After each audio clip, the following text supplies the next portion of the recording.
الشيطان الرجيم بسم الله الرحمن الرحيم الليل إذا يغشى والنهار إذا تجلى وما خلق الذكر والأنثى إن سعيكم لشتى فأما من أعطى واتقى وصدق بالحسنى فسنيسره لليسرى وأما من بخل واستغنى وكذب بالحسنى فسنيسره للعسرى وما يغني عنه ماله إذا تردى.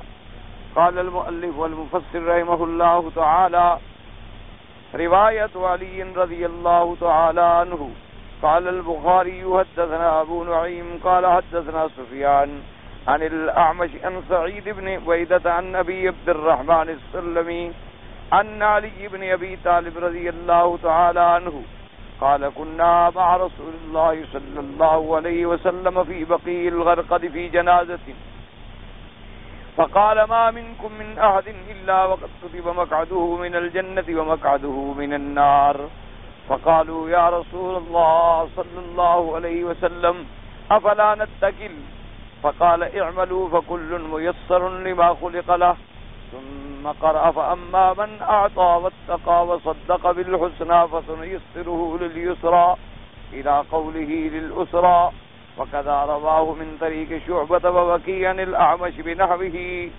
اب مفسر رحمت اللہ علیہ قرآن مقدس کی ان آیات مبارکہ جو سورۃ اللیل کی آیات مبارکہ ہیں ان کے بارے میں ارشاد فرماتے ہیں اور احادیث مبارک ذکر فرما رہے ہیں. یہ دوسری حدیث مبارک ہے جو سیدنا علی رضی اللہ تعالی عنہ نے روایت کی ہے. امام بخاری رحمۃ اللہ علیہ نے اس سند کے ساتھ ابی عبد الرحمن السلمی سے عن علی بن ابی طالب رضی اللہ تعالی عنہ روایت کی ہے. وہ فرماتی ہیں کہ ہم حضور پاک صلی اللہ علیہ وسلم کے ساتھ فی بقیع الغرقد، بقیع الغرقد جو ہے یہ مدینہ منورہ کا جو قبرستان ہے جس کا نام معروف جنت البقیع ہے، اسی جگہ کا نام ہے بقیع الغرقد، اسی وجہ سے اس کو بقیع کے نام سے پکارا جاتا ہے. تو فرماتی ہیں کہ ایک جنازے میں ہم حضور صلی اللہ علیہ وسلم کے ساتھ تھے اور حضور صلی اللہ علیہ وسلم نے فرمایا کہ تم میں سے کوئی بھی ایسا نہیں ہے جس کے بارے میں اللہ تبارک و تعالی نے لکھ دیا ہے کہ وہ اہل جنت میں سے ہے یا اہل نار میں سے ہے. یعنی ما منکم من احد الا وقد کتب مقعده من الجنت ومقعده من النار. تو صحابہ نے عرض کیا حضور کہ جب یہ فیصلہ ہو چکا ہے کہ جو جنتی ہے وہ جنتی ہے اور جو جہنمی ہے وہ جہنمی ہے تو افلا نتکلو، تو کیا پھر ہم اسی بات پہ بھروسہ کریں اور ہر بات کو چھوڑ کے بیٹھ جائیں؟ تو آپ نے فرمایا کہ نہ، ایسا نہیں ہے. انہوں نے کہا حضور پھر ہمارے عمل کرنے کا کیا فائدہ؟ اگر ہم جنتی ہیں تو لازماً جنتی ہیں اور جہنمی ہیں تو لازماً جہنمی ہیں، اور اللہ تبارک و تعالیٰ کا فیصلہ جو ہے وہ کبھی بدلہ نہیں کرتا، تو لہذا ففیم العمل، تو ہمارے عمل کا پھر کیا فائدہ ہوگا؟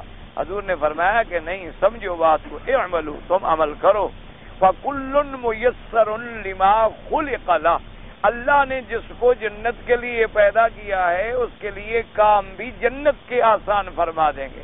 یعنی اعملوا فکل میسر لما خلق لہ، جس چیز کے لیے اللہ نے اسے پیدا فرمایا ہے اسی کے لیے اللہ اس کو آسان کر دیتے ہیں. جو جنت کے لیے جن کا فیصلہ ہے ان پر جنت کے کام اللہ آسان فرما دیتے، اور جن پر جہنم کا فیصلہ ہے ان کے لیے پھر وہی کام جو ہے اسی کے لیے ان کو آسان کر دیا جاتا ہے. تو اس لیے ایک مسئلہ سب سے پہلے تو یہ ذہن میں رکھ لیں کہ ہر مسلمان کا اللہ کی تقدیر پر ایمان کامل ہونا چاہیے کہ جو اللہ کی قضاء و قدر ہے وہ حق، دنیا کی کوئی طاقت جو ہے اس کو بدل نہیں سکتی. ایک بات ہمیشہ یہ ذہن میں رکھیں کہ جو اللہ نے قضاء اور قدر میں فیصلہ فرما دیا ہے وہ کبھی غلط نہیں ہو سکتا اور کبھی ٹل نہیں سکتا. اسی لیے میرے آقا کی ایک مشہور دعائے مبارک ہے جو ہر نماز کے بعد آپ مانگتے تھے کہ اللہم لا مانع لما اعطیت ولا معطی لما منعت ولا راد لما قضیت ولا ينفع ذا الجد منک الجد، کہ یا اللہ کوئی دنیا کی طاقت اس چیز کو روک نہیں سکتی جو آپ دینا چاہیں، اور کوئی دنیا کی طاقت وہ چیز ہمیں دے نہیں سکتی اگر آپ روکنا چاہیں، اور کوئی دنیا کی طاقت آپ کے قضاء اور قدر کو رد نہیں کر سکتی، اور کسی کو اس کی محنت فقط فائدہ پہنچائے نہیں پہنچا سکتی جب اس محنت کو آپ قبول اور منظور نہ فرما لیں۔ تو یہ دعا مبارک حضور صلی اللہ علیہ وسلم ہر نماز کے بعد تقریباً فرماتے۔ تو ایک بات تو ہمارا تقدیر پر ایمان کہ اللہ کی تقدیر جو ہے وہ برحق، نمبر 1۔ اور دوسری بات یہ سمجھیں کہ اگر کوئی مثلا جاہل اعتراض کرے کہ جی اس کے لیے اللہ نے جنت کا فیصلہ کر دیا، اس کے لیے جہنم کا کر دیا، ایسا کیوں کیا؟ تو اس کا بھی جواب سیدنا علی رضی اللہ تعالی عنہ نے بڑا عجیب دیا تھا کہ جب آپ سے کسی نے یہ سوال کیا تو انہوں نے فرمایا کہ بھئی بات یہ ہے کہ اگر تو تمہارے ملک میں، اس نے سوال یہ کیا تھا دراصل کہ جی اگر اللہ پاک میرے لیے جنت کا فیصلہ لکھ دیں تو پھر تو اللہ کا مجھ پر احسان ہے، مہربانی ہے، کرم ہے، لیکن اگر اللہ مجھے جہنمی بنا دے تو پھر میں کیا کہوں کہ میرے ساتھ زیادتی ہے؟ تو حضرت علی رضی اللہ تعالیٰ عنہ نے فرمایا کہ بھئی بات سنو، اگر تو تمہارے ملک میں کوئی آدمی خلاف کرے وہ تو زیادتی ہے، یعنی ملک ہے تمہارا، اب ایک اینک ہے مثلا یہ تمہارے ملک میں، اگر کوئی آدمی اس کو لے کر توڑ دے تو لازمی بات ہے زیادتی ہے کہ اس نے میرے ملک میں تصرف کیا، میری اجازت کے بغیر کیا اور میرا نقصان کیا۔ لیکن اگر کوئی آدمی اپنے ملک میں کوئی تصرف کرے کہ اینک ہے کسی کو دے دے، اینک ہے اس نے اٹھا کے پھینک دی، اینک ہے اس نے بیچ دی، اینک ہے اس نے کسی کو مفت دے دی، یا اس نے کہا بس اب بیکار ہے میں نہیں پہنتا، اس پر تو کسی کو اعتراض کرنے کا حق نہیں ہے۔ تو اس نے کہا جی ہاں بات تو ٹھیک ہے۔ تو نے فرمایا اگر اللہ نے تقدیر میں فیصلہ کیا ہے کسی کے جنتی ہونے کا اور کسی کے جہنمی ہونے کا تو اس مخلوق کا مالک کون ہے؟ تو اس نے کہا اللہ، نے کہا اپنے ملک میں وہ جو چاہے فیصلہ فرمائے، تم کون ہو پوچھنے والے؟ تو اللہ نے اپنے ملک میں فیصلہ کیا ہے، تمہارے ملک میں تو کوئی فیصلہ نہیں کیا۔ یا تو تمہارا بھی کوئی ملک ہو، جب تمہارا ملک ہی نہیں ہے، تمام دنیا اس کی مملوک اور مخلوق ہے، تو وہ اپنی مخلوق میں، اپنے مملوک میں، اپنے ملک میں جو چاہے فیصلہ فرما دیں، ان کی مرضی ہے۔ اسی کا نام تو خدا ہے کہ اس سے کوئی پوچھ نہیں سکتا کہ آپ نے ایسا کیوں کیا۔ ساری دنیا سے پوچھا جا سکتا ہے لیکن اللہ کی ذات سے کوئی سوال نہیں کر سکتا کہ لا یسأل عما یفعل وہم یسألون۔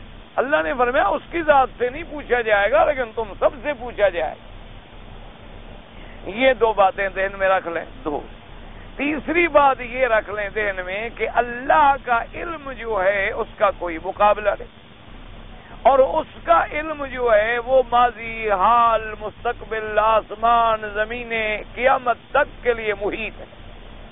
تو جب اللہ تبارک و تعالی ایک چیز کو جانتے ہیں کہ یہ کس قابل ہے، اسی قابل اس کا فیصلہ کیا۔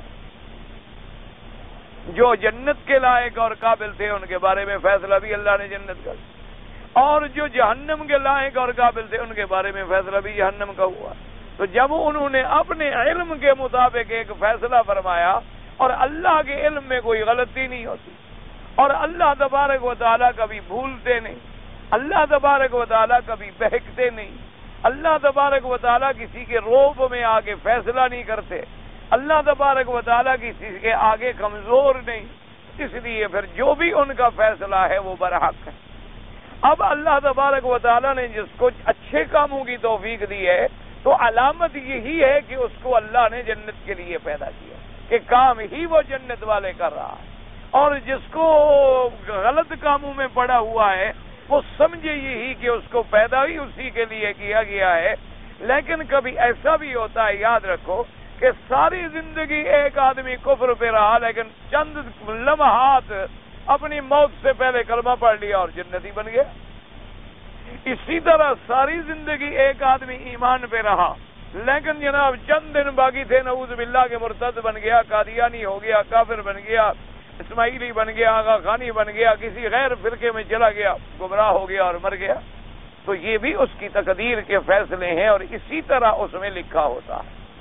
اس کی ایک اور آسان مثال علماء نے سمجھائی ہے کہ یوں دیکھیں کہ مثلاً ایک مقناطیس کا ایک ٹکڑا ہوتا ہے، آپ اس کے سامنے لوہا، چاندی، سونا رکھ دیں تو وہ لوہے کو پکڑتا ہے، سونے کو بھی نہیں پکڑتا، چاندی کو بھی نہیں پکڑتا، پیتل کو بھی نہیں پکڑتا، جس کو بھی نہیں پکڑتا۔ تو اس کو اللہ نے ایک ایسی کشش دی ہے جس کا تعلق لوہے سے بنتا ہے اور کسی چیز سے نہیں بنتا ہے۔ تو جو اللہ پاک ایک ایسی بے جان چیز میں ایسی کشش پیدا کر دیتی ہے کہ وہ سونے، چاندی اور لوہے میں پہچان لیتا ہے کہ لوہا کون سا ہے، اسی کو تو وہ پکڑتا ہے، دوسری چیزوں کو نہیں پکڑتا۔ تو جو خالق کائنات ہے اس نے اگر کسی کے لیے جہنم کا فیصلہ کیا ہے تو وہ بھی اس کا عدل ہے اور وہ بھی اس کا فیصلہ برحق ہے، اور جس کے لیے اس نے جنت کا فیصلہ فرمایا ہے وہ بھی اس کا فضل ہے اور وہ بھی اس کی رحمت ہے، اور اس کا ہر فیصلہ جو ہے وہ برحق ہے۔ اس لیے آدمی تقدیر پر اپنا ایمان کامل رکھے، اور تقدیر پر ایمان جو ہے انسان کو لاکھوں مصیبتوں سے بچا لیتا ہے۔ اگر تقدیر پر ایمان نہ ہو تو آدمی ہمیشہ عذاب میں رہتا ہے۔ مثلا ایک آدمی ہے، اس نے نقصان ہو گیا، اس نے کہا انا للہ و انا الیہ، بھائی اللہ نے لکھا تھا، اللہ کی مرضی۔ ایک آدمی ہے، اس کا کوئی حادثہ ہو گیا، کوئی عزیز ایسا ہو گیا، کوئی فوت ہو گیا، کچھ ہو گیا، اس نے کہا بھی انا للہ و انا الیہ راجعون، اللہ نے دیا تھا، اللہ کی طرف لوٹ گیا، ہم کیا کر سکتے ہیں، ہمارے بس میں کیا ہے ماں سوائے اس کے کہ ہم صبر کریں اور صبر پہ اجر حاصل کریں، ہم اپنا اجر تو ضائع نہ کریں۔ اچھا، اور اگر تقدیر پر ایمان نہ ہو تو پھر آدمی ٹھوکروں میں آ جاتا ہے، نقصان کیوں ہوا اور حادثہ کیوں ہوا اور ایسا کیوں ہوا اور ایسا کیوں، اور کر کچھ نہیں سکتا، نہ اس کے بس میں کوئی چیز ہے کہ کر سکے، صرف اپنے آپ کو خلجان میں مبتلا کرتا ہے۔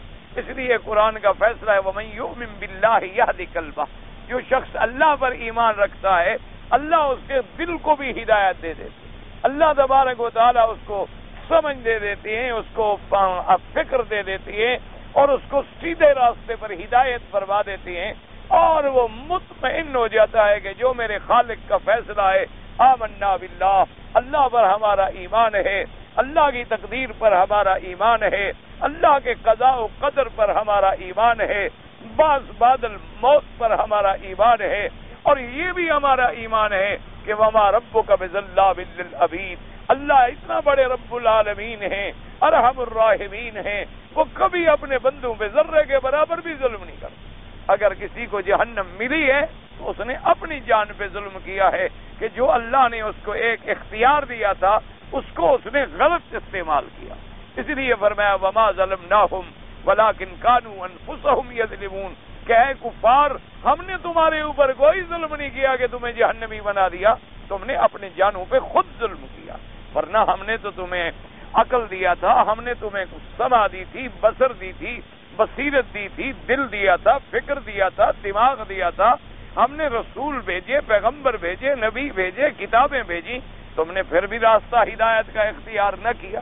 اس لیے اللہ نے فرمایا ہم کسی پر ظلم نہیں کرتے، ان اللہ لا یظلم مثقال ذرہ، ذرے کے برابر بھی اللہ تبارک و تعالیٰ کسی پہ نا انصافی نہیں فرماتا کہ اللہ تبارک و تعالیٰ کسی کو جہنمی بنا دے بس بغیر کسی اس کے نعوذ باللہ اس پہ زیادتی ہوئی ہے کبھی۔ اس لیے ہمیشہ تقدیر کے معاملے پر ورنہ دیکھیں نا جی، اصولی بات ہے، آج اگر کوئی کہتا ہے او جی تقدیر کا مسئلہ تو بڑا گمبھیر ہے اور ہماری بات سمجھ میں نہیں آ رہی، بھائی خدا کے بندے، انبیاء نے تو سمجھانا، ہم نہیں سمجھ سکتے، لیکن اللہ نے انبیاء کو، اللہ نے اپنے نبیوں کو اتنا علم عطا فرمایا کہ ساری دنیا کے علم ان کا مقابلہ نہیں کر سکتا، لیکن کیا انہوں نے کبھی عمل کے اندر سستی کی؟ کبھی انہوں نے نماز میں سستی کی؟ کبھی انہوں نے نوافل میں سستی کی؟ کبھی انہوں نے روزوں میں سستی کی؟ کبھی تلاوت قرآن میں، اللہ کے ذکر میں، اللہ کے جہاد میں، دعوت میں، تبلیغ میں کبھی سستی فرمائی؟ اس لیے ہمارا بھی وہی فرض ہے کہ ہم انبیاء کے نقش قدم پہ چلیں، ہم ان کو نمونہ سمجھیں اور ان کے ہر حکم پر چلنے کی کوشش کریں اور اپنی طرف سے اچھے کام کو اختیار کریں اور برے کام سے بچیں، اور پھر اس کی قضاء و قدر سے ڈرتے رہیں کہ پتہ نہیں فیصلہ ہمارے بارے میں کیا ہے، وہ تو اللہ تبارک و تعالیٰ ہی جانتے۔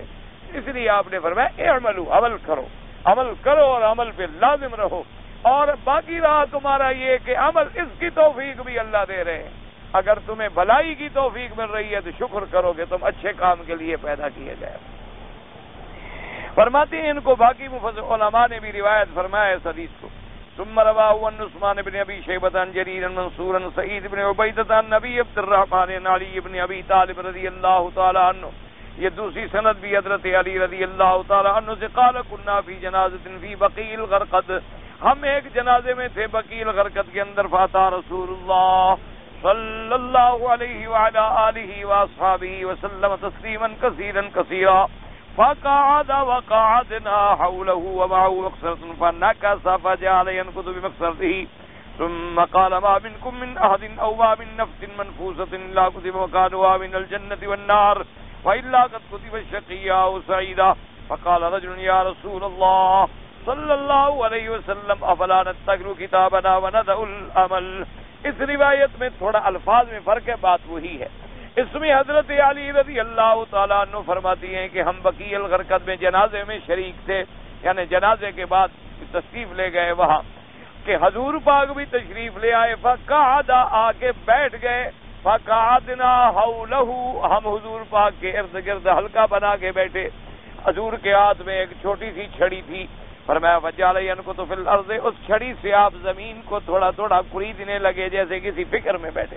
جیسے آدمی متفکر ہو نا تو پھر زمین پہ کچھ سوچتا ہے. اور اس کے بعد حضور پاک صلی اللہ علیہ وسلم نے فرمایا کہ ما منکم من احد او ما من نفس منفوسۃ، تم میں سے کوئی ایک یا کوئی نفس انسانی جس کو اللہ نے پیدا فرمایا ہے، اس کی جگہ جنت کی ہے تو وہ بھی لکھی جا چکی ہے، اور جہنم کی ہے تو وہ بھی لکھی جا چکی ہے. اگر وہ شقی بدبخت ہے تو وہ بھی لکھا ہوا ہے، اور سعید تو سعد ہے اچھے بخت والا ہے وہ بھی لکھا ہوا ہے. تو کہتے ہیں کہ فقال رجل یا رسول اللہ، پہلی سند میں تھا فقالوا یا رسول اللہ صلی اللہ علیہ وسلم کہ صحابہ نے کہا کہ حضور، اور اس میں ایک آدمی نے کہا. ویسے یہ تھوڑا سا اختلاف ہوتا ہے، اصل میں ایک نے کہا پھر دوسروں نے بھی کہا. اس نے کہا فلا نتقل کتابنا وندع العمل، کہنے لگا حضور جو کچھ اللہ لکھ چکے ہیں پھر ہم اسی پر کیوں نہ آسرا کریں، جو لکھا گیا لکھا گیا. جنتی ہے تو جنتی ہے، جہنمی ہے تو جہنمی ہے. اور وندع العمل، ہم عمل پھر چھوڑ دیں، ہم خواہ محنت میں لگے ہوئے ہیں. حضور صلی اللہ علیہ وآلہ آلہ وسلم نے فرمایا فمن کان منا من اہل السعادۃ فیسیر الی اہل السعادہ ومن کان منا من اہل الشقاء فیسیر الی اہل الشقاء. فقال اما اہل السعادۃ فیسرون لعمل اہل السعادہ واما اہل الشقاء فیسرون الی عمل اہل الشقاء. اس نے کہا حضور اگر کوئی ہم میں سے اچھے بخت والا ہے یعنی جنتی ہے تو وہ جنت میں جائے گا، پہنچ جائے گا، اور اگر کوئی جہنمی ہے تو وہ جہنم میں پہنچ جائے گا. حضور نے فرمایا جب تم اتنا بڑی بات کہہ رہے ہو کہ اللہ کا فیصلہ ہے جنتی جنت میں جائے گا اور جہنمی جہنم میں جائے، تو فرمایا جو جنتی ہے اس کو توفیق ہی جنت کے کاموں کی ہوتی ہے، اور جو جہنمی ہے اس کو توفیق بھی جہنم والے کاموں کی ہوتی ہے. تو پھر جو عمل ہم کر رہے ہیں اچھی، تو یہ بھی تو اللہ کی مرضی سے ہے. تو اللہ تبارک و تعالیٰ عمل ہی اچھے کرا رہے ہیں تو مانا ہے کہ وہ اچھی طرف ہے، اور اگر برائیوں میں پھنسا ہے تو مانا ہے کہ وہ برائی کی طرف ہے. تو اس لیے فرمایا کہ عمل کو نہیں چھوڑنا چاہیے. اگر عمل چھوڑنے کا حکم ہوتا تو پھر سارے قرآن میں ہمیں حکم ہی کیوں ملتا کہ ان الذین آمنوا وعملوا الصالحات. اور اسی طرح جیسے یہاں کیوں فرماتے کہ اما من اعطى واتقى وصدق بالحسنى، کہ جس آدمی نے اللہ کے راستے میں خرچ کیا، اللہ سے ڈرتا رہا اور جنت کی تصدیق کی، آخرت کی تصدیق کی، کلمہ توحید کی تصدیق کی، تو اللہ اس کے لیے جنت آسان کر دیتے ہیں. اور اسی طرح جس نے بخل کیا اور جس نے تکذیب کی اور جس نے قیامت پر بھی ایمان نہ لے آیا اور اللہ سے بے پرواہ ہو گیا، اللہ اس کے لیے جہنم کا راستہ جو ہے اسی کے لیے اس کو آسان کر دیتے. اس لیے اگر عمل نہ ہوتا تو پھر دینے والا اور نہ دینے والے کا کیا مطلب، تصدیق کرنے والا اور تکذیب کرنے والے کا کیا مطلب. تو معنی یہ ہے کہ ہم عمل کے لیے پابند ہیں کہ ہمیں عمل کرنا ہوگا، اللہ کے راستے پہ چلنا ہوگا، اپنی طرف سے ہمیں بہتر طریقہ اختیار کرنا پڑے گا. باقی چونکہ ہر چیز اللہ کے علم میں ہے لہذا اس نے پہلے لکھ دیا، لیکن ہمیں تو پتہ نہیں ہے. اب دیکھو نا قیامت کب ہوگی، ہمارا ایمان ہے، ہم تو نہیں جانتے، لیکن اللہ کے علم میں ہے کہ نہیں؟ اللہ کے علم میں. اچھا میری موت کب آئے گی، آپ کی موت کب آئے گی، ہمیں پتہ نہیں ہے، لیکن اللہ کے علم میں انہوں نے لکھ دیا ہے کہ فلاں آدمی فلاں وقت مرے گا. اب جب مرے تو کہے اللہ نے لکھ دیا تھا ورنہ نہ لکھتے تو مرتا ہی نہ میں. اس لیے کیوں، اللہ تو جانتے تھے کہ اس نے فلاں تاریخ کو مرنا ہے لہذا وہ چیز پہلے لکھ دی، کیونکہ ان کے علم میں تھا. ورنہ مر تو ہم اپنے وقت پہ رہے ہیں، موت ہمیں اپنے وقت معین پہ آ رہی ہے، لیکن یہ ہماری موت کا وقت اللہ کے علم میں تھا، پہلے لکھ دیا، ہمارے علم میں نہیں تھا۔ ابھی بچہ ماں کے پیٹ میں ہوتا ہے، لکھ دیا کہ شقی ہے یا سعید ہے، لیکن ہمیں تو پتہ نہیں ہے نا کہ شقی ہے یا سعید ہے، ہمیں تو پتہ نہیں ہے کہ اس کا رزق زیادہ ہے کہ تھوڑا ہے، لیکن اللہ کے تو علم میں ہے، کیونکہ ہر چیز اس کے علم میں ہے۔ تو کمال علم کا تقاضا یہ تھا کہ ہر چیز اللہ نے تقدیر کے فیصلے لکھ دیے، اور اسی لیے ہمارا ایمان ہے کہ جب اس نے لکھ دیے تو جو لکھا ہے وہ حق ہے، لیکن ہمیں بھی اسی کے مطابق اعمال کی توفیق ہوتی ہے۔ یہ بلا وجہ آدمیوں کو خلجان ہوتا ہے کہ جی نعوذ باللہ اگر کسی نے زنا کیا تو جی اللہ نے لکھا تھا کہ نعوذ باللہ، اللہ زبردستی اس سے کراتے ہیں عمل، اور زبردستی عمل بھی خود کروائیں، پھر اس پر سزا بھی دینا۔ اللہ نے ہر کسی کو ایک اختیار دیا ہے کہ تم سیدھے راستے پہ چلو تو تمہیں ثواب ملے گا، غلط راستے پہ چلو تو تمہیں عذاب ملے گا۔ اب اس نے سیدھے پہ چلنا ہے یا غلط پہ، یہ اس کے علم میں ہے، چونکہ علم میں ہے اس لیے انہوں نے پہلے لکھ دیا۔ اس لیے کبھی میں اس کو آسان کرنے کے لیے، جیسے میں نے ایک مثال آپ کو کئی دفعہ عرض کی ہے کہ آج کل دیکھا ہے نا آپ نے جو اے سی ایئر کنڈیشن وغیرہ بنتے ہیں گھروں میں لگے ہوئے، یہاں مکہ مدینہ منورہ میں تو عام ہے نا، ہمارے ملک میں تو چلو تھوڑے ہوتے ہیں، لیکن یہاں تو اللہ کا فضل ہے، ہر غریب کے گھر میں بھی لگا ہوتا ہے۔ تو بعض ایئر کنڈیشن ایسے ہوتے ہیں جن میں دونوں سسٹم ہوتے ہیں۔ کیا مانا؟ یعنی ٹھنڈے کرنے کا سسٹم بھی ہوتا ہے اور گرم کرنے کا بھی سسٹم ہوتا ہے، اور اس پہ وہ لکھ دیتی ہیں کہ بھئی اگر اس بٹن کو یہاں رکھو گے تو یہ کول ہے، اور اگر اس بٹن کو تم یہاں سرخ پہ رکھو گے تو یہ ہیٹ ہے۔ تو یہ سب چیز لکھی ہوئی، اور دونوں طاقتیں اس کے اندر موجود ہیں، ہیٹنگ کی طاقت بھی موجود ہے اور کولنگ سسٹم بھی موجود ہے۔ اچھا، اب جناب زمانہ ہے مثلا سردی کا، اور آدمی نے آ کر اس کو کول پہ لگا کے آخری نمبر پہ لگا کے ہائی سپیڈ پہ چھوڑ دیا، تو اب جناب کانپ رہا ہے۔ وہ کہ خدا کے بندے کیا ہے؟ وہ کہتے ہیں جی لکھا ہوا نہ ہوتا تو خواہ میں غلطی نہ کرتا نا، اس میں دونوں چیزیں کیوں لکھی ہوئی تھی، یا اس میں دونوں چیزیں کیوں رکھی ہوئی تھی؟ تو جو سمجھدار ہوگا وہ کہے گا پاگل تم نے غلط نمبر لگایا ہے، تمہاری غلط نمبر لگانے کی وجہ سے ٹھنڈی ہوا رہی۔ ابھی دیکھو تم اس کو صحیح جگہ پہ لگاؤ، ہیٹ پہ لگا دو، اور اس کو بند کرو، پھر چلاؤ، دیکھو اب گرم ہوا آ رہی ہے، اب ہیٹ ہو رہی ہے، گرمی ہو رہی۔ تو اللہ تبارک و تعالیٰ کے تو چونکہ علم میں ہے۔ اب یہاں جیسے کوئی بے وقوف کہے کہ جی انہوں نے کیوں لکھ دیا، یہ ٹھنڈا بھی کرتا ہے اور گرم بھی کرتا ہے، اگر یہ لکھا ہوا نہ ہوتا تو یہ ٹھنڈا بھی نہ کرتا اور گرم بھی نہ کرتا، یہ کوئی عقل کی بات؟ تو اللہ نے انسان میں دونوں قوتیں رکھی ہیں، خیر کی قوت بھی رکھی ہے اور شر کی قوت بھی رکھی ہے، اور دونوں پہ چلنے کی اس کو طاقت بھی دی ہے۔ جیسے آنکھیں دی ہیں تو بند کرنے کا سبب بھی دیا ہے کہ نہیں دیا؟ چاہو تو کھول لو اور چاہو تو بند کر لو۔ آپ نے کھولا ماشاءاللہ کعبۃ اللہ پہ نظر پڑ گئی، اور اگر آپ نعوذ باللہ عورتوں کو دیکھنے لگیں گے تو گناہ ہوگا، کعبے پہ دیکھیں گے تو رحمت ہو۔ اللہ نے زبان بولنے کے لیے دی ہے تو ہونٹ بند کرنے کے لیے بھی تو دی ہے۔ اللہ تبارک و تعالیٰ نے آپ کو کسی چیز کے چلنے کی طاقت دی ہے تو اپنے آپ کو روکنے کی طاقت بھی دی ہے۔ اللہ تبارک و تعالیٰ نے ہاتھ آپ کو پکڑنے کے لیے دی ہے تو جھٹکنے کے لیے بھی تو دی ہے۔ اس لیے اللہ نے دونوں طاقتیں بندے کو دی ہیں، خیر کی طاقت بھی دی ہے اور شر کی طاقت بھی دی ہے، اور پھر اس کے لیے واضح بھی کر دیا ہے کہ یہ جنت کا راستہ ہے اور یہ جہنم کا راستہ ہے۔ اب جو وہ اپنے اختیار سے اختیار کرتا ہے اسی پہ اس کو ثواب ملتا ہے یا اسی پر اس کو جزا ملتی ہے۔ تو ہمیشہ یاد رکھ، باقی یہ کہ لکھا ہوا چونکہ اس کے تو علم میں ہے کہ میرے بندے نے کیا کرنا ہے، اس نے یہ کرنا ہے اور اس نے یہ کرنا ہے، وہ پہلے لکھ دیا۔ اب جب فرشتے پڑھتے ہیں وہ پہلے لکھا ہوا ہے کہ بھی یہ عمل جنت کے کرے گا، جنت کے کرے گا، کمال بھائی اللہ کے علم کا کمال ہے کہ ابھی بندہ پیدا ہوا اور پہلے لکھا گیا۔ اس لیے ورنہ ہر چیز جو ہے ہمیں ہمارے عمل پہ بدلہ بھی ملے گا اور عمل پہ ہمیں سزا بھی ملے گی۔ یہ نہیں کہ اللہ کسی کو ایسے جہنم میں ڈال دے، خود اس سے نعوذ باللہ جبرن ایک عمل کروائیں اور پھر جبرن اس کو جہنم میں ڈال دے۔ اس لیے فرماتے ہیں، آپ نے فرمایا کہ اما اہل السعادۃ یسرون لعمل اہل السعادہ، جو سعادہ والے ہیں ان کو اللہ پاک آسانی بھی عمل سعادہ کے لیے دیتی ہیں۔ واما اہل الشقاء یسرون الی عمل اہل الشقاء، اور جو بدبخت ہیں ان کے لیے اسی راستے اس کے لیے آسان ہوتی ہیں۔ اور فرمایا ثم قرأ، حضور پاک نے پھر یہ آیت مبارک پڑھی، فاما من اعطى واتقى وصدق بالحسنى فسنيسره لليسرى وَأَمَّا مَنْ بَخِلَ وَاسْتَغْنَىٰ وَكَذَّبَ بِالْحُسْنَىٰ فَسَنُيَسِّرُهُ لِلْعُسْرَىٰ۔ وقد أخرجه بقية الجماعة من طرق سعيد بن عبيدة به رواية عبد الله بن عمر رضي الله تعالى عنهما. قال الإمام أحمد حدثنا عبد الرحمن قال حدثنا شعبة عن عاصم بن عبيد الله قال سمعت سالم بن عبد الله يحدث عن ابن عمر رضي الله تعالى عنهما قال قال عمر يا رسول الله أرأيت ما نعمل فيه أفي أمر قد فرغ أو مبتدأ أو مبتدئ قال فيما قد فرغ منه فاعمل يا ابن الخطاب فإن كلا ميسر أما من كان من أهل السعادة فإنه يعمل للسعادة وأما من كان من أهل الشقاء فإنه يعمل للشقاء. رواه الترمذي في القدر بن دار بن مهدي به وقال حسن صحيح. حضرت عبداللہ ابن عمر رضی اللہ تعالیٰ عنہ یہ حضرت عمر کے بیٹے ہیں. روایت فرماتے ہیں کہ حضرت عمر نے عرض کیا کہ یا رسول اللہ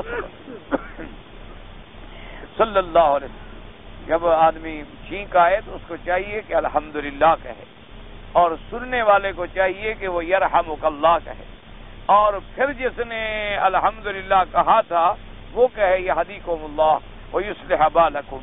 یہ سنت ہے حضور پاک صلی اللہ علیہ وسلم. یہ نہ سمجھا کریں کہ چھوٹی سنت ہے. امام ابی داؤد رحمت اللہ علیہ کا واقعہ ہے کہ ایک دفعہ آپ کسی دریا کے کنارے پہ کھڑے تھے اور دریا کے کنارے سے تھوڑی دور کوئی چھوٹا موٹا جہاز اس زمانے میں جو بھی ہوگا یا کوئی لانچ ہوگی جو بھی اللہ عالم وہ کھڑی تھی. اس پر ایک آدمی کو چھینک آئی اور اتنی زور سے اس کو چھینک آئی کہ اس کی آواز حضرت نے کنارے پہ سنی اور اسی زور سے اس نے کہا الحمدللہ. تو حضرت نے فوراً ایک چھوٹی کشتی والا کھڑا تھا اس سے کہا کہ مجھے اگر اس کشتی کے قریب لے جاؤ تو کتنے پیسے لوگے؟ تو اس نے کہا کہ میں 3 روپے لوں گا. اس زمانے میں کرایہ ایسا تھا. تو آپ نے کہا جلدی کرو مجھے لے جاؤ. تو آپ جلدی سے کشتی میں بیٹھے اور اس کے قریب جا کے کہا کہ یرحمک اللہ. تو اس نے کہا یہدیکم اللہ. اس نے بھی سن لیا. تو آپ واپس آ رہے تھے کہ آواز آئی کہ وہاں ابی داؤد تم نے تو آج 3 روپے میں اللہ کی جنت خرید لی. کیونکہ ان لوگوں کو حرص تھا نا کہ کوئی چھوٹی سی چھوٹی سنت رہ نہ جائے. آپ نے دیکھا نہیں دنیا دار کو کیسے حرص ہوتا ہے. کروڑوں روپے کما کے بیٹھا ہو پھر بھی ڈھیلا نہیں جانے دے گا. کہا کہ یہ بھی مجھے ملے اور یہ بھی مجھے ملے اور یہ بھی مجھے. جن لوگوں کو اللہ نے دین کی تڑپ دی ہے ان کو دین کا حرص ہوتا ہے کہ چھوٹی سی چھوٹی سنت پہ بھی عمل ہو جائے, چھوٹی سی چھوٹی سنت سے بھی عمل ہو جائے. اس لیے ہمیشہ کوشش کیا کریں. بظاہر آپ کو یہ چھوٹی چیز نظر آتی, حضور کی سنت پر چھوٹی کیا بات. حضور صلی اللہ علیہ وسلم کے طریقہ مبارک پر کبھی ایک الحمدللہ کہنے پر نجات ہو جاتی. حضور صلی اللہ علیہ وسلم نے جو سنتیں فرمائی ہیں, پانی پیئے تو بسم اللہ الرحمن الرحیم فرمایا, پانی پیو تو آہستہ پیو اور باقاعدہ سانس نکالو, اور باقاعدہ اپنا سانس جب نکالو تو اس برتن کو دور کرو تاکہ تمہارا سانس اس کے اندر نہ جائے. فرمایا اس میں پھونک نہ مارو, اور اس کے بعد 3 دفعہ آرام سے سانس نکال کے پیو اور بعد میں کہو الحمدللہ. اور ایک حدیث مبارک میں الحمدللہ الذی جعل الماء عذبا فراتا برحمتہ ولم يجعله ملحا اجاجا بذنوبنا, کہ اللہ تیرا شکر ہے کہ تو نے اپنی رحمت سے پانی کو میٹھا بنا دیا, ہمارے گناہوں کی وجہ سے اس کو کھاری نہیں کر دی. اگر تو ہمارے گناہوں کی وجہ سے سارے پانی نمکین بنا دیتا ہم کیا کر لیں؟ ہمارے اندر کوئی طاقت. یہ تو تیرا شکر ہے کہ تو نے ہمارے پینے کے لیے ایسے ایسے پانی ہمیں عطا فرمائے. اس لیے فرمایا کہ کھانا آئے تو پڑھو بسم اللہ الرحمن الرحیم. اس لیے فرمایا بسم اللہ الذی لا یضر مع اسمہ شیء فی الارض ولا فی السماء وهو السمیع العلیم. اور فرمایا کبھی آلتی پالتی مار کے کھانا نہ کھاؤ, کبھی ٹیک لگا کے کھانا نہ کھاؤ, کبھی کرسیوں پہ یوں آگڑ کے بیٹھ کے اللہ کی نعمت کو نہ کھاؤ, کبھی کھڑے ہو کر کھانا نہ کھاؤ. فرمایا بلکہ اکڑوں بیٹھ کے کھانا کھاؤ عاجزی کے ساتھ کہ اللہ تیرا شکر ہے کہ تو نے یہ نعمتیں مجھے عطا فرما دی ہیں, ورنہ اگر تو یہ چھین لیتا تو میں کیا کر سکتا. یا نعمتیں بھی موجود ہوں اور میرے دانت نہ ہوں میں کھا نہ سکوں, یا نعمتیں بھی موجود ہوں اور تو شوگر کی مرض لگا دے تو میٹھا چکھ بھی نہ سکوں, نعمتیں بھی موجود ہوں تو ایسی بیماری لگا دے کہ میرے اندر داخل ہی نہ ہو سکے, یا میرا نظام ہضم اس کو قبول ہی نہ کر سکے. تو اللہ تیرا شکر ہے. فرمایا کھا لو تو کہو الحمدللہ الحمدللہ الذی اطعمنا وسقانا وکسانا من الارا وآوانا وجعلنا من المؤمنین. اللہ تیرا کروڑ شکر ہے کہ تو نے ہمیں کھانا کھلایا, تو نے ہمیں پانی پلایا, تو نے ہم لوگوں کو کپڑا عطا فرما کے ہمارے بدن کو چھپایا, تو نے ہمیں رہنے کے لیے ٹھکانہ عطا فرمایا, اور سب سے تیرا شکر ہے کہ تو نے ہمیں ایمان والا بنایا. تو نے ہمیں مومنین میں شامل فرمایا. فرمایا یہ سنت ہے ادا کر. اب مشکلات ایسے ہو گئے ہیں پیدا میرے بھائی, اللہ سے دعا کرو. پتہ نہیں ہم کوئی ایسے عجیب چکر میں آ گئے ہیں کہ بعض بھائی ہمارے تو کھانے کے بعد بھی 3 دفعہ دعا مانگیں گے, ہاتھ اٹھاؤ جی دعا کرو کھانا ہو گیا. اور بعض آدمی ایک دفعہ وہ جو سنت والی دعا ہے وہ بھی نہیں کرتے. انا للہ و انا, یعنی حالانکہ دعا سنت ہے, ہاتھ اٹھانا ثابت نہیں. ایک بڑا آسان مسئلہ ہے, دعا میں جھگڑا ہی نہیں. اللہ کے بندے دعا میں تو کوئی اختلاف ہی نہیں, بلا وجہ لڑائیاں ہیں اور سر پھٹول ہیں اور ایک دوسرے پہ فتوے ہیں اور ایک دوسرے پہ اللہ معاف کرے بغض ہے اور اناد ہے کہ جو دعائیں مانگتا ہے ماشاءاللہ وہ تو پکا عاشق ہے, اور جس نے روٹی کے بعد دعا نہیں مانگی تو وہ نعوذ باللہ بالکل حضور کا منکر ہو گیا. انا للہ و انا الیہ راجعون. حالانکہ جھگڑا دعا میں نہیں ہے. حضور نے کھانے کے بعد بھی دعا مانگی, پانی پینے کے بعد بھی دعا مانگی, حضور پاک نے ہر نماز کے بعد بھی دعا مانگی, حضور پاک نے ہر عمل صالح کے بعد بھی دعا مانگی, لیکن ہاتھ نہیں اٹھائے. ہاتھ اٹھاتے تھے حضور کسی خاص موقع پر. تو ہاتھ اٹھانا گو ثابت ہے, اور ایک حدیث مبارک میں موجود ہے کہ جب بندہ ہاتھ اٹھاتا ہے تو اللہ فرماتے ہیں مجھے حیا آتی ہے کہ اپنے بندے کے ہاتھوں کو خالی کیوں کروں. تو لہذا اگر کوئی اٹھا لے تو الحمدللہ, اور کسی نے نہیں اٹھائے تو کوئی بات نہیں ہے. یہ کوئی ایسا مسئلہ تو نہیں ہے کہ آدمی ایک دوسرے سے بغض کرے, اور لڑائی جو ضروری ہے وہ تو سنت ہے. اس لیے ہمیشہ یاد رکھیں, اگر طالب العلم بھی سنتوں پہ عمل نہیں کریں گے تو پھر کون کرے گا؟ پھر لوگوں سے ہم کہیں گے کہ تم کرو, وہ کہیں گے جی آپ نہیں کرتے ہو تو ہمیں کس منہ سے کہتے ہو کہ سنت رسول پاک پہ عمل کرو. حضور کی محبت کا معنی یہ نہیں ہے کہ تم صرف نام چومتے رہو. حضور کی عشق کا تقاضا یہ ہے کہ حضور کے ہر فرمان پہ اپنی گردن جھکا دو اور حضور پاک کی سنت مبارک پہ عمل کرو. حضور کے فرمان پہ سر سے لے کر پاؤں تک چلو. اللہ دعا بھی کیا کرو, اللہ آپ کو بھی توفیق دے, اور اللہ تبارک و تعالی ہمیں بھی توفیق عطا فرمائے. تو اس لیے ہمیشہ جب بھی ایسی بات ہو تو فوراً, اور پھر چھینک جو ہے یہ خیر کی علامت ہے. حضور نے فرمایا کہ جب آدمی کو چھینک آتی ہے تو یہ اچھی علامت ہے, اور جب آدمی کو آتی ہے نا جی سانس نکال کرتا ہے تو یہ نحوست کی علامت ہے. اس لیے وہاں حکم ہے کہ لا حول ولا قوت الا باللہ العلی العظیم, شیطانی اثر ہے. اور اسی طرح جیسے بعض لوگ ہوتے ہیں نا کھانا کھا کے آئے تو پھر لمبے لمبے ڈکارے لیتے ہیں, اس سے حضور نے منع فرمایا. فرمایا یہ کیا تجاشو کر رہے ہو, نعوذ باللہ کہ اتنا کھا لیا کہ آپ بیٹھے ہو ڈکارے کر رہے ہو. اتنی کھاؤ, پیٹ کو 3 حصوں میں تقسیم کرو, ایک روٹی کے لیے, ایک پانی کے لیے, ایک سانس نکلنے کے لیے. یہ تو نہیں ہے کہ سانس نکلنے والی جگہ کو بھی تم روک لو کہ پھر سانس ہی نہ نکل سکے اور زبردستی پھر زور لگا لگا کے سانس نکالو. وہ مثال مشہور ہے نا کہ ایک مولوی بیچارہ کہیں گیا ہوگا جمعرات پہ, پہلے بھی بڑے ناراض ہوتے ہیں. اگلے دن ایک دوست نے خط لکھا, اللہ معاف کرے بیچارے کو بڑا غصہ تھا. خیر میں نے تو اس کو معاف کر دیا, اس کی مرضی ہے وہ جو کہے. توحید کا سبق بڑا کڑوا تو لگتا ہے نا. توحید ایک ایسا سبق ہے, ایسے تو نہیں انبیاء شہید ہو گئے.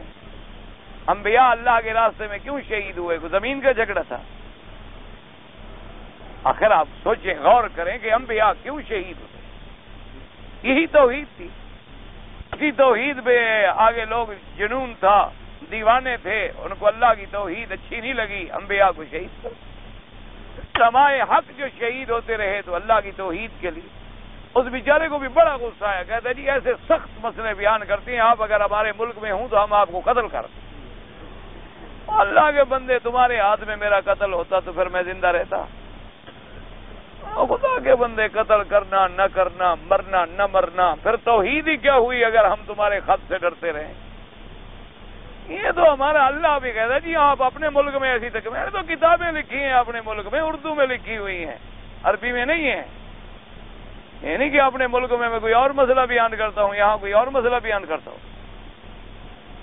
اللہ کی توحید ہے. اور اس سے بڑی کوئی موت ہے کہ لوگ عورتوں کے لیے مر جاتے ہیں, ڈاکے میں مر جاتے ہیں, اغوا میں مر جاتے ہیں, چوری میں مر جاتے ہیں, زنا میں مر جاتے ہیں.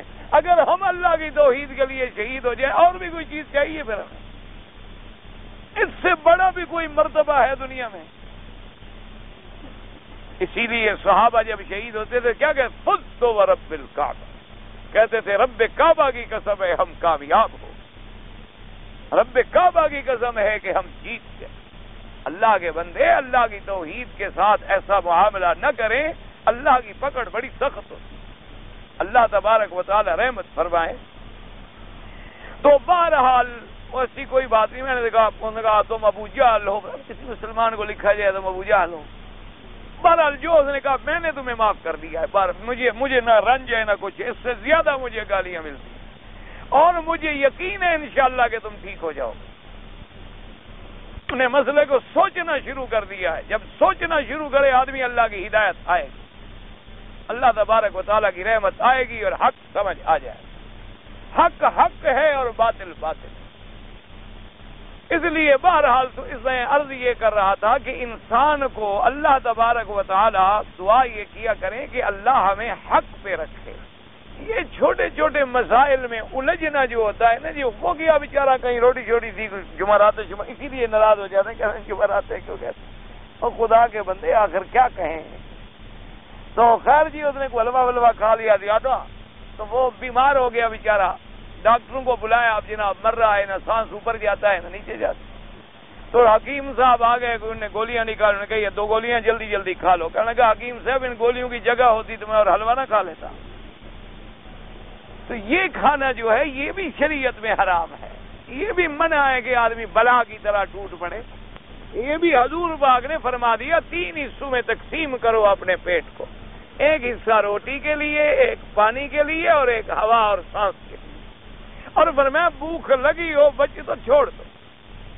یعنی یہ نہیں ہے کہ تم حرص کے ساتھ کھاؤ، حرص کو حضور نے منع فرمایا، اور جو تمہارے سامنے ہے وہ کھاؤ، دوسرے کے آگے سے ہاتھ نہ بڑھاؤ۔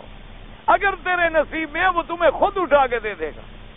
جس بوٹی پر، جس چاول پر اللہ نے تیرا نام لکھا ہے کوئی اور کھا ہی نہیں سکتا، تیرے مقدر میں ہے تو وہ دور بیٹھے ہوئے بھی اٹھا کے آگے تمہیں دے گا کہ وہ تم نے ہی کھانا ہے۔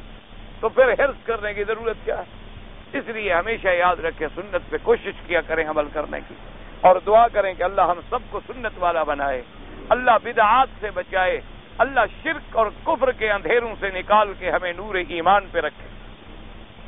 اس کے بعد جناب فرماتی ہیں حدیث آخر من روایت جابر رضی اللہ تعالی عنہ قال ابن جریر الطبری قال اخبرنا ابن وهب قال اخبرني عمرو بن الحارث عن ابي الزبير جابر بن عبد الله رضی اللہ تعالی عنہ انه قال یا رسول اللہ صلی اللہ علیہ وسلم انا اعمل لامر قد فرغ منه او لامر نستأنفه۔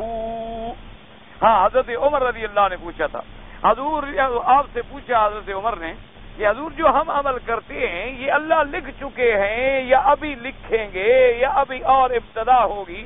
آپ نے فرمایا لکھا جا چکا ہے۔ تو نے کہا حضور پھر ہم عمل کس بات کا کر رہے ہیں، لکھا تو جا چکا ہے۔ آپ نے فرمایا فعمل ابن الخطاب، آپ نے فرمایا ابن خطاب کے بیٹے تم عمل کیا کرو۔ ہر کسی کو اسی عمل کی توفیق ملتی ہے جس کے لیے اللہ نے اس کو پیدا کیا ہے۔ حدیث آخر من روایت جابر رضی اللہ تعالی عنہ، یہ حدیث حضرت جابر رضی اللہ تعالی عنہ روایت۔ قال ابن جریر الطبری قال اخبرنا ابن وهب قال اخبرني عمرو بن الحارث عن ابي الزبير جابر بن عبد الله انه قال يا رسول الله صلى الله عليه وسلم نعمل لامر قد فرغ منه او لامر نستعرفه فقال لامر قد فرغ منه فقال سرعت فيما الامر اذن فقال رسول كل امر ميسر لعمله فرواه مسلم النبي الطاهر نبي ابي بن وهب به۔ حضرت جابر سے روایت ہے کہ جابر بن عبداللہ کہتے ہیں کہ انہوں نے حضور پاک سے سوال کیا کہ یا رسول اللہ صلی اللہ علیہ وسلم ہم جو عمل کر رہے ہیں یہ لکھا جا چکا ہے یا لکھا جائے گا؟ آپ نے فرمایا لکھا جا چکا۔ حضرت سراقہ نے عرض کیا کہ ففیم الامر اذن یا رسول اللہ، حضور پھر ہم عمل کیا کریں، لکھا ہوا جو ہے وہ تو پورا ہوگا۔ آپ نے فرمایا کہ نہیں تم عمل کرو، کل عامل میسر لعملہ، ہر عمل کرنے والے کو اللہ اسی کام کی توفیق دیتی ہیں جس کے مطابق اللہ نے لکھا ہے۔ حدیث آخر قال ابن جریر حدثني يونس قال حدثنا سفيان عن عمرو بن دينار عن طلق بن حبيب عن بشير بن كعب الأدوي قال سأل غلامان شابان النبي صلى الله عليه وسلم فقال يا رسول الله صلى الله عليه وسلم فيما جفت به الأقلام وجرت به المقادير أو في شيء يستانف؟ فقال بل فيما جفت به الأقلام وجرت به المقادير۔ قال ففيما الأمر إذن؟ قال اعملوا فكل عامل ميسر لعمله الذي خلق له قال نجد ونعمل. اب جناب فرماتی ہیں بشیر بن کعب العدوی کہ دو آدمی، دو غلام آئے، غلامان شابان، بالکل نوجوان بچے، حضور کی خدمت میں آئے اور آگے سوال کیا کہ یا رسول اللہ صلی اللہ علیہ وسلم، ہم جو عمل کر رہے ہیں فیما جفت به الاقلام وجرت به المقادیر، یعنی اللہ نے جو تقدیر کی قلم پیدا فرمائی تھی وہ لکھ کے خشک ہو گئی، اور تقدیر کے فیصلے ہو چکے ہیں یا اور ہوں گے، اگر فیصلہ پہلے ہو چکا ہے یا ابھی ہم کریں گے تو ہوگا. آپ نے فرمایا فیما جفت به الاقلام وجرت به المقادیر، نہیں، قلم اللہ کی تقدیر کی لکھ چکی اور خشک کر دی گئی، اور اللہ کی تقدیر کے جو فیصلے ہو چکے ہو گئے. اس نے کہا حضور پھر ہم عمل کیسے کریں، کیا فائدہ عمل کرنے کا، لکھا تو جا چکا کہ ہم جنتی ہیں یا نہیں ہیں. حضور صلی اللہ علیہ وسلم نے فرمایا کہ ایسی بات نہیں، ہر آدمی کو توفیق بھی اسی کے مطابق ہوتی ہے جو اللہ نے لکھا ہے، لہذا ہمیں عمل کرنا چاہیے. تو انہوں نے کہا ہاں حضور اب ہمیں سمجھ آ گیا، نجد ونعمل، ہم پوری کوشش کریں گے اور عمل کرنے کی کوشش کیا کریں گے. حضور نے فرمایا کہ تقدیر تو فیصلہ کر چکی ہے، لیکن جو تقدیر کا فیصلہ ہے تمہیں عمل کی توفیق بھی اسی طرح ہو، اسی طرح کے اعمال کرنے کی توفیق ہوتی ہے. تو ہمارا فرض یہ ہے کہ ہم اسی طرح عمل میں جد و جہد کریں. روایت ابی الدرداء رضی اللہ تعالی عنہ قال الامام احمد حدثنا شيخ بن خارجہ قال حدثنا ابو الربيع سليمان بن عتبة السلمي عن يونس بن ميسة بن حليس عن ابي ادريس عن ابي الدرداء رضي الله تعالى عنه قالوا يا رسول الله صلى الله عليه وسلم رأيت ما نعمل امر قد فرغ منه شيء نستانفه قال بل امر قد فرغ منه، لکھا جا چکا. فقالوا فكيف بالعمل يا رسول الله صلی اللہ علیہ وسلم، پھر عمل کیسے ہوگا؟ قال كل امرئ مهيأ لما خلق له تفرد به احمد بن هذا الوجه. حضور نے فرمایا ہر بندے کو توفیق بھی اسی کے مطابق ہوتی ہے جس کے مطابق اللہ اس کا فیصلہ فرما چکی ہے. اس لیے مفسر رحمۃ اللہ علیہ کیونکہ تقدیر کا مسئلہ ہے تو سارے روایات کو جمع فرما رہے ہیں تاکہ ہمارا تقدیر پر ایمان جو ہے وہ مزید کامل ہو جائے کہ جو اللہ کا فیصلہ آمنا باللہ وصدقنا، اللہ کی قضاء و قدر جو ہے کبھی تبدیل نہیں ہو سکتی، لیکن جو کام کی ہمیں توفیق ہو رہی اسی طرح اس کی تقدیر کے فیصلے. حدیث آخر قال ابن جریر قال حدثني انس بن سلمة بن ابي كبشة قال حدثنا عبد الملك بن عمرو قال حدثنا عباد بن راشد قتادة حدثني خليد العصري عن ابي الدرداء رضي الله تعالى عنه قال قال رسول الله صلى الله عليه وسلم ما من يوم غربت فيه شمس الا وبجنبتيها ملكان يناديان يسمع ما خلق الله كلهم الا الثقلين اللهم اعط منفقا خلفا واعط ممسكا تلفا وانزل الله في ذلك القرآن فاما من اعطى واتقى وصدق بالحسنى فسنيسره لليسرى واما من بخل واستغنى وكذب بالحسنى فسنيسره للعسرى. ورواه ابن ابي حاتم النبي عن ابن ابي كبشة بن مثله. حضرت ابن جریر رحمۃ اللہ علیہ نے حضرت ابی الدرداء رضی اللہ تعالی عنہ سے یہ حدیث نقل کی ہے. حضور پاک نے فرمایا کہ جب کوئی دن ہوتا ہے اور سورج طلوع ہوتا ہے کہ مگر اللہ کے دو فرشتے جو ہیں، اللہ کے دو فرشتے دعائیں مانگتے ہیں اپنے پروردگار عالم سے کہ اللہم اعط لکل منفق خلفا واعط لکل ممسک تلفا. وہ دعا کرتے ہیں کہ یا رب العالمین، جس بندے نے تیرے راستے میں خیرات کی ہے، تیرے راستے میں صدقات کیے ہیں، تیرے راستے میں نفقہ کیا ہے، تو اس کو بدلہ عطا فرما. اللہ کے فرشتے سخی کے لیے دعائیں مانگ رہے ہوتے ہیں کہ یا اللہ جو بندہ تیرے راستے میں خرچ کرتا ہے اس کے لیے تو بدل عطا فرما اس کو اپنے خزانہ غیب سے. اور فرمایا کہ وہ یہ دعا بھی کرتے ہیں کہ یا اللہ جو آدمی بخل کرتا ہے، زکوٰۃ بھی ادا نہیں کرتا، صدقات واجبہ بھی ادا نہیں کرتا، بخل کر رہا ہے، تو اللہ تبارک و تعالیٰ اس کا جو مال ہے اس کو برباد کر دے. اللہ کے نبی نے فرمایا کہ اللہ کے فرشتے دعائیں مانگ رہے ہیں. اس لیے حضرت امام شافعی رحمۃ اللہ علیہ فرماتے تھے کہ اللہ تبارک و تعالیٰ کے راستے میں خرچ کرنے سے، ایک جگہ آتا ہے نا آیت مبارک میں کہ بھی اسراف نہ کرو، تو انہوں نے فرمایا کہ خدا کے راستے میں آدمی لاکھوں بھی لٹا دے تو اسراف نہیں ہے، اور حرام میں ایک دھیلا بھی خرچ کرے تو وہ اسراف. اگر حرام میں اور سگریٹ میں اور گندی چیزوں میں اور حرام چیزوں میں اور محرمات میں، فرمایا ایک دھیلا بھی اگر خرچ کرے تو وہ مبذرین میں سے ہے، وہ مسرفین میں سے ہے، لیکن اللہ کے راستے میں جتنی مرضی آئے لٹا دے وہ مسرفین میں سے نہیں۔ اس لیے میرے آقا سرکار مدینہ صلی اللہ علیہ وسلم جب بھی حضور کا نام آئے تو صلی اللہ علیہ وسلم درود شریف پڑھ لیا کریں، کیونکہ جتنی آپ زیادہ درود پڑھیں گے اتنی زیادہ حضور کی قیامت میں قرب نصیب ہوگا، اتنی حضور پاک صلی اللہ علیہ وسلم کا تعلق نصیب ہوگا، اتنی شفاعت کے حقدار بنیں گے۔ تو جب بھی نام آئے، جہاں بھی نام آئے، تو حضور پاک صلی اللہ علیہ وسلم پہ آدمی پورا درود پڑھے، اگر پورا نہ پڑھ سکے تو صلی اللہ علیہ وسلم یا صلی اللہ علیہ وعلی آلہ واصحابہ وسلم، جو بھی آسان ہو لیکن پڑھے ضرور۔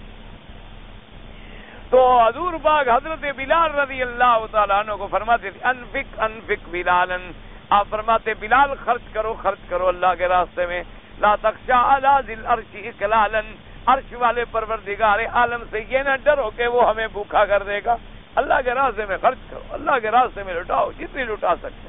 اور اسی طرح میرے آقا کا فرمان ہے، فرمایا ما نقص مال من صدقۃ قط او کما قال رسول اللہ، حضور نے فرمایا جو آدمی اللہ کے راستے میں صدقہ خیرات کرے اس کا مال کبھی کم نہیں ہو سکتا، اس کا مال کبھی کم ہو سکتا ہی۔ یہ تو صرف ہمارے دیکھنے کے مسئلے ہوتے ہیں نا جی، دیکھنے والا تو دیکھتا ہے نا جی سود میں مال بڑھ رہا ہے اور زکوٰۃ میں کم ہو رہا ہے، جب میں بینک میں پیسے رکھتا ہوں تو 7% ملتے ہیں اور زکوٰۃ میں تو 2.5% کٹتے ہیں، تو یہ تو جناب کٹ رہا ہے ہمارا گھٹ، لیکن اللہ فرماتے نا یمحق اللہ الربا ویربی الصدقات، فرمایا میں ربا کو برباد کر دوں گا اور صدقات کو بڑھا دوں گا۔ تو صدقات میں سمجھ رہے ہو کم ہو رہا ہے، فرمایا اسی کم میں ایسی برکتیں دوں گا، اسی کے اندر ایسی برکتیں عطا فرما دوں گا کہ ختم ہونے میں بھی نہیں آئے، اور وہ تیرے نزدیک جو زیادہ ہو رہا ہے کوئی ایسی بیماری لگا دوں گا، کوئی پریشانی لگا دوں گا، کوئی حادثہ لگا دوں گا، کوئی نقصان لگا دوں گا، جو تم نے 2 سال میں لیا ہوگا وہ 1 مہینے میں نکل جائے، اور ایسی کوئی اولاد پیدا کر دوں گا کہ ماں باپ ساری زندگی کماتے رہتے ہیں، ایک بیٹا پیدا ہوتا ہے جناب تباہی پیدا ہے، ساری بربادی کر دیتا ہے، ساری زندگی ماں باپ کی بنائی ہوئی جائیداد تباہ ہو، کیونکہ مال حرام بجائے حرام رفت۔ جیسے کہ بزرگوں نے کہا ہے کہ حرام کا مال جب آئے گا تو اس کا راستہ نکلنے کا بھی حرام کا ہی ہو، جیسے کوئی کمائے گا جو بو گے وہ کاٹو گے، تم نے اگر گندم بوئی ہے تو گندم کاٹو گے، تم نے اگر پھل لگایا ہے آم کا تو درخت پر بھی آم لگیں گے، یہ تو کبھی نہیں ہو سکتا کہ کیکر پر آم لگ جائے، یہ کبھی نہیں ہو سکتا کہ شیشم پر پرتقال اور مالٹے لگ جائے، جو آدمی بوتا ہے وہی آدمی کاٹتا ہے۔ بڑے بڑے لوگوں کے ہم نے دیکھا ہے کہ ظلم سے انہوں نے جاگیریں بنائیں ظلم سے، کبھی ہندوؤں کی جائیدادیں چھینی اور کبھی مسلمانوں کی اور یتیموں کی اور بیواؤں کی اور غریبوں کی اور ناداروں کی، اور زبردستی جناب، اور جب مرے تو اپنی اولاد کو 1000 ایکڑ زمین دے کے گئے، لیکن چند سال گزرے کہ ان کی اولاد بھیک مانگے، سب جائیدادیں بک گئیں، سب جائیدادیں برباد ہو گئیں اور تباہ ہو گئی۔ اور بعض لوگ بیچارے تھوڑی بوڑی جائیداد چھوڑ گئے لیکن بچوں کو دین پڑھا گئے، علم پڑھا گئے، اچھا بنا گئے، الحمدللہ آج ان کی اولادیں بڑی خوشحال، اللہ کی رحمت سے وہ بڑے مزے کر رہے ہیں، اچھا کھاتے ہیں، اچھا پیتے ہیں، اچھا پہنتے ہیں، اچھا رہتے ہیں، اچھے کام کرتے ہیں۔ اس لیے ہمیشہ آدمی کو اللہ کے راستے میں خرچ کرنے سے کبھی نہ گھبرائیں۔ اور ایک بات یہ بھی یاد رکھیں کہ خرچ کرنے میں یہ ضروری نہیں ہوتا کہ میرے پاس 1,00,000 ہو تو میں دوں، میرے پاس 1 ریال ہے تو میری 1 ریال کی طاقت ہے، آپ کے پاس 10 ریال ہیں، آپ کی 10 ریال کی طاقت ہے، ایک آدمی کے پاس 1 آنا ہے، آپ 1 آنا دیں۔ فرمایا کہ جب بندہ اللہ کے راستے میں اخلاص کے ساتھ، حضور نے فرمایا کچھ نہ کر سکو بھائی کو پانی پلا دو، اگر پانی بھی نہیں پلا سکتے ہو فرمایا بھائی کے چہرے پہ دیکھ کے مسکرا دو، خوش ہو کے مل لو تاکہ بھائی خوش ہو جائے، میں تمہیں اس میں بھی ثواب دوں گا کہ تم نے ایک مسلمان کو خوش کیا، ایک مسلمان کو تم نے اچھی طرح ملا ہے۔ روایات میں آتا ہے باقاعدہ کہ تبسمک فی وجہ اخیک صدقۃ، اپنے بھائی کے سامنے مسکرا دینا، اچھی طرح ملنا، اچھی طرح بات کرنا جو ہے یہ بھی اللہ پاک خیرات اور صدقے کا ثواب عطا فرما۔ اس لیے ہمیشہ اللہ کے راستے میں خرچ کیا کرے۔ تو فرماتے ہیں کہ حضور پاک نے یہ حدیث بیان فرمائی اور اس کے بعد یہ آیت مبارک پڑھی، فرمایا کہ اللہ نے قرآن نازل فرمایا فَأَمَّا مَنْ أَعْطَىٰ وَاتَّقَىٰ وَصَدَّقَ بِالْحُسْنَىٰ فَسَنُيَسِّرُهُ لِلْيُسْرَىٰ، جو شخص اللہ کے راستے میں دیتا ہے، اللہ سے ڈرتا ہے، آخرت کی تصدیق کرتا ہے، ہم اس کو اچھے کاموں کے لیے آسان کر دیتی ہے۔ وَأَمَّا مَن بَخِلَ وَاسْتَغْنَىٰ، جو آدمی بخل کرتا ہے، اللہ سے بے پرواہی اختیار کرتا ہے، وَكَذَّبَ بِالْحُسْنَىٰ، اور آخرت کی تکذیب کرتا ہے، فرمایا فَسَنُيَسِّرُهُ لِلْعُسْرَىٰ، پھر ہم اس کو بھی اسی جہنم کے لیے اس کو آسان کر دیتے ہیں۔ تو فرمایا کہ یہ اللہ پاک کی آیت جو ہے نازل، اسی کو ابن ابی حاتم نے النبی کا بشد باسنادہ مثلہ، اسی طرح انہوں نے بھی روایت نقل فرمائی ہے۔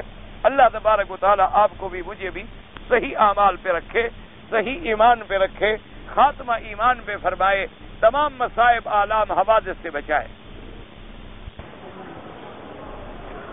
مجھے بھئی آپ کا یہ سوال سمجھ نہیں آیا کہ آپ روضہ اقدس یعنی گنبد خضرا کتاب و سنت سے روشنی فرمائیں، مجھے نہیں پتا کیا چاہتے ہیں آپ، مجھے تو سمجھ نہیں آئے گا۔ سوال مجھے بھائی سمجھ نہیں آئے گا تو میں جواب کیا دے سکتا ہوں؟ کیا روشنی ڈالیں، یعنی آپ کیا پوچھنا چاہتے ہیں وہ سوال لکھیں۔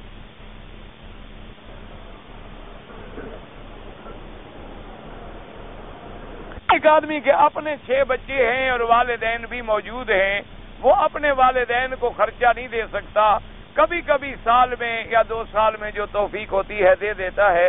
تو بھائی گزارش یہ ہے کہ یہ تو سارے معاملے ہیں میرے بھائی نیت پر۔ تم اگر والدین بھی غریب اور مستحق ہیں تو جہاں 6 بچے اور میاں بیوی تم 8 پل سکتے ہو تو وہ بھی پل جائیں۔ تم اپنی نیت کو اچھا کر لو، اور اگر آپ 6 آدمی ایک ایک لقمہ گھٹائیں تو 6 لقمے تمہارے ماں باپ کو کافی ہے۔ اگر تم ان کے خرچ میں سے ایک ایک ریال کی بھی کمی کرو تو ماشاءاللہ 6 ریال روز کے بچیں گے، تمہیں 180 ریال تمہارے ماں باپ کے لیے بہت کافی ہے۔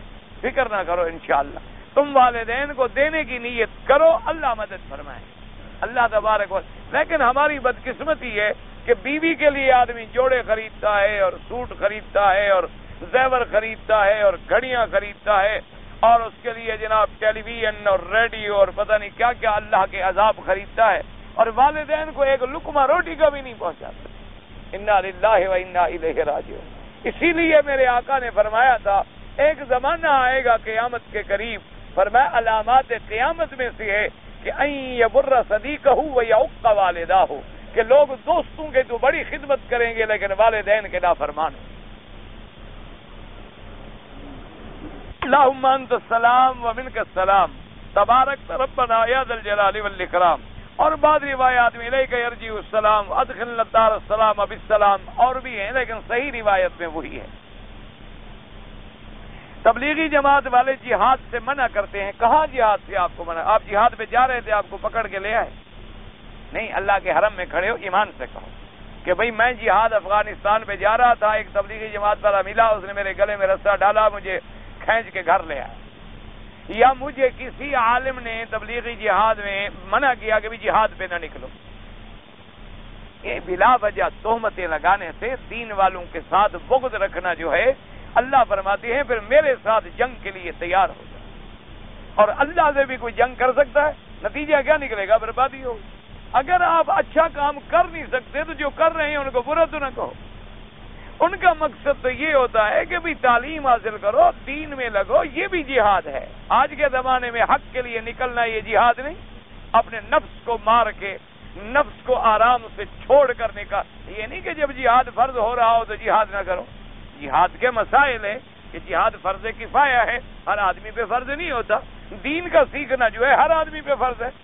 اللہ کے نبی نے فرمایا ہے کہ علم کا سیکھنا جو ہے وہ فرض ہے، ہر مسلمان مرد پہ بھی اور عورت پہ بھی۔ اور جہاد تب فرض ہوگا جب تیرے ملک میں خدا نہ کرے کافر غصہ آئے۔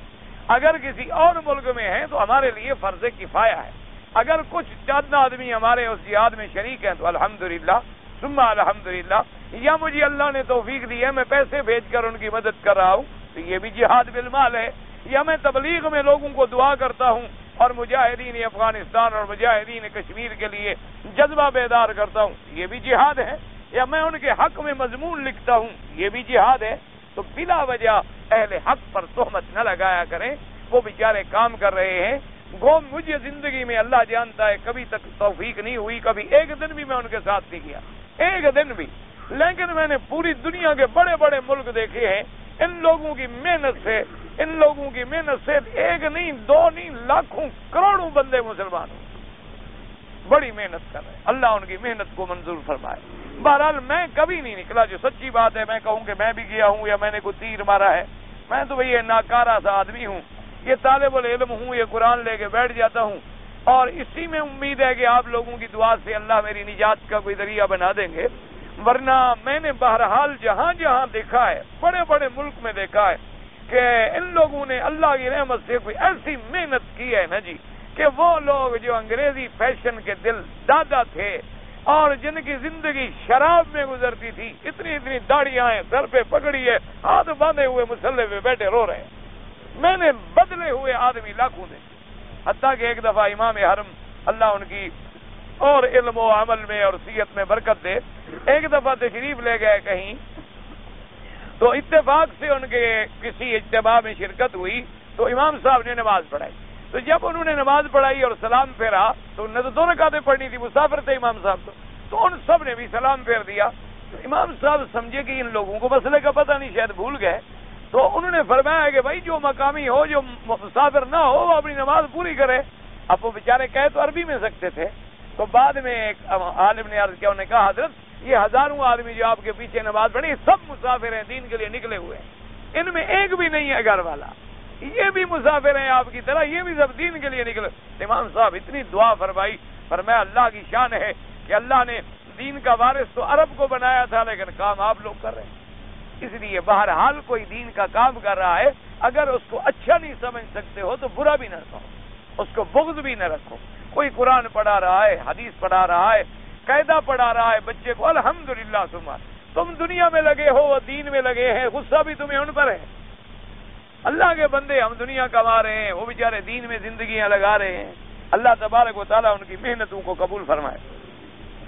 اگر عورت حیض اور نفاس والی ہے اور کیسٹ لگی ہوئی ہے قرآن کی، سن سکتی ہے، کوئی بات نہیں، سن سکتی ہے، پڑھ نہیں سکتی، قرآن کو چھو نہیں سکتی۔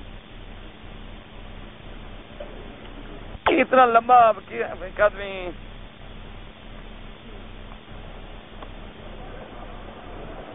یہ میرے خیال خط ہے بھائی، یہ ایسا کریں آپ مجھے بعد میں دے دیں مہربانی۔ ہاں یہ برمنگھم سے کسی نے بھیجا، یہ خط ہے، مجھے بعد میں دے دینا، یہ خط ہے، سوال نہیں۔ اگر والدین یا اولاد فوت ہو جائے تو عمرہ کر سکتے ہیں؟ کر سکتے ہیں، اور اس کا طریقہ یہی ہوتا ہے، والدین نے وصیت کی، اچھا نہیں کی ہے، تب بھی آپ کر سکتے ہیں۔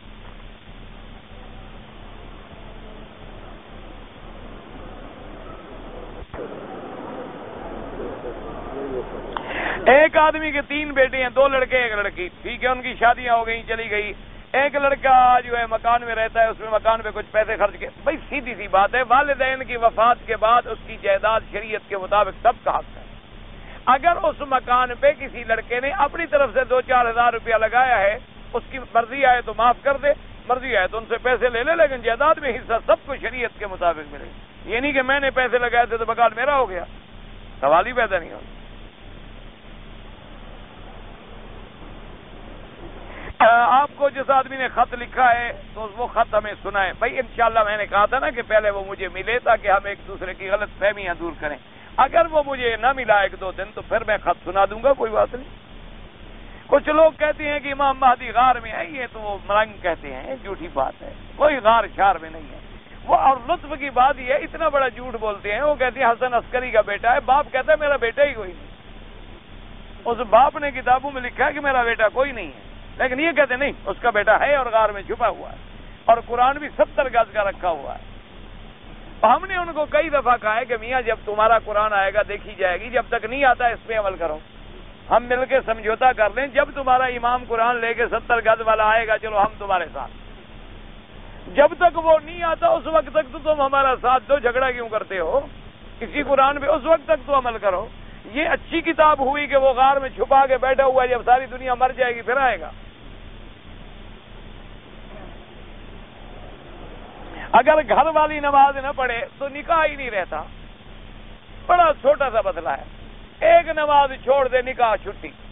امام احمد بن حنبل رحمۃ اللہ علیہ کے نزدیک وہ کافر ہو جاتی ہے اور نکاح ٹوٹ جاتا ہے۔ باقی ائمہ کہتی ہیں کہ نکاح ہے اور فاسق فاجر ہے، لیکن ایک امام تو اس طرف ہے اور اس کے بعد بھی حدیث ہے حضور پاک. اس لیے ایسی عورت کا گھر میں رکھنے کا کیا فائدہ جو نماز نہیں پڑھتی؟ تمہارے نمک زیادہ پڑ جائے تو ڈنڈے مارتے ہو، نماز نہیں پڑھتی تمہاری بیوی. تم پڑھانا نہیں چاہتے ہو، سینما دیکھتی ہے، فلم پہ جاتی ہے، روزانہ غسل شسل بھی فرماتی ہے، میک اپ شیک اپ بھی کرتی ہے تمہارے لیے، صرف نماز نہیں پڑھتی. ایک ڈنڈا لو دیکھو پڑھتی ہے نہیں پڑھتی؟ نہیں پڑھتی تو ایسی عورت کو چھوڑ دو. بالکل ایسی عورت سے تمہارا گھر ایسے رہے بہتر ہے، اللہ پھر آباد کر دے گا، کوئی ذریعہ بنا دے گا. اگر رمضان شریف میں کسی عورت کا خامن دن میں روزے کے ساتھ اپنی بیوی سے بستری کرے، ہم بستری کرے، ہاں روزہ بھی ٹوٹ گیا اور باقاعدہ کفارہ بھی ادا کرے. غلام تو اب ملتے نہیں، 2 مہینے روزے رکھے متواتر، یا یہ ہے کہ 60 مسکینوں کو کھانا کھلائے اور توبہ بھی کرے، استغفار بھی کرے. عورت رضامند نہ تھی تو بہرحال رضامند کو روزے سے نہیں، تو تم نے تو کر لیا نا، زیادہ کفارہ تو بھرو تم. وہ نہیں تھی تو اس کا کیا ہے؟ مجھے کتاب کا نام یاد نہیں ہے، کتاب میں پڑھا تھا، اللہ کوثر نیازی نے لکھا تھا کہ عورت سے گھر کے کام کاج جو ہیں یہ زبردستی نہیں لیا. ہاں اصل مسئلہ یہ ہے کہ یہ گھر کا کام کرنا، صفائی کرنا، کپڑے دھونا، یہ سارے کام اس کی مہربانی کہ وہ کر رہی ہے، اس کی مہربانی. اسی طرح جیسے تمہارے ذمہ کیا ہے، اس کی رہائش اور روٹی اور کپڑا، اس کے علاوہ جو تم زیور دیتے ہو اور چیزیں دیتے ہو اور مدد کرتے ہو یہ تمہارا احسان ہے. اسی طرح وہ جو ہمارے کام کاج کر رہی ہے اس کا احسان ہے، ورنہ شرعاً ہم اس پر زبردستی نہیں کر سکتے. ہاں بالکل، عورت اپنے بچوں کی نگہداشت تو کرے گی، وہ تو اس کے ذمہ ہے.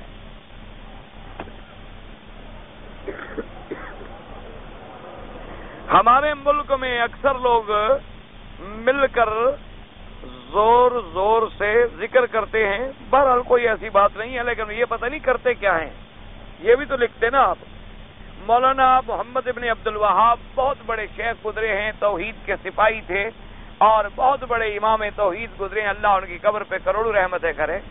یہ سمجھ لو تم لاکھ دنیا میں ان کو گالی دو، یہ ان کا کتنا بڑا احسان ہے کہ ایک ملک میں اسلام کا قانون دے گئے. اور پوری دنیا میں کہیں اسلام کا قانون ہے؟ پوری دنیا میں کہیں ہے؟ کس ملک میں ہے؟ اور یہ صرف ان کی محنت ہے. اس کا یہی جو عمل ہے، قیامت میں اس کے درجات کے لیے کوئی تھوڑا ہے. کوئی گالی دے گا تو گالی دینے سے اپنا کچھ بگاڑے گا، ان کا کچھ نہیں بگڑے گا. وہ بہت بڑے امام تھے، بہت بڑے مواحد تھے، اور یہ ان کا امت مسلمہ پہ احسان ہے کہ آج دنیا میں ایک ملک تو ایسا ہے جہاں ہم کہتے ہیں قرآن و سنت کا قانون ہے، ورنہ دنیا میں ہم کیا دکھاتے ہیں.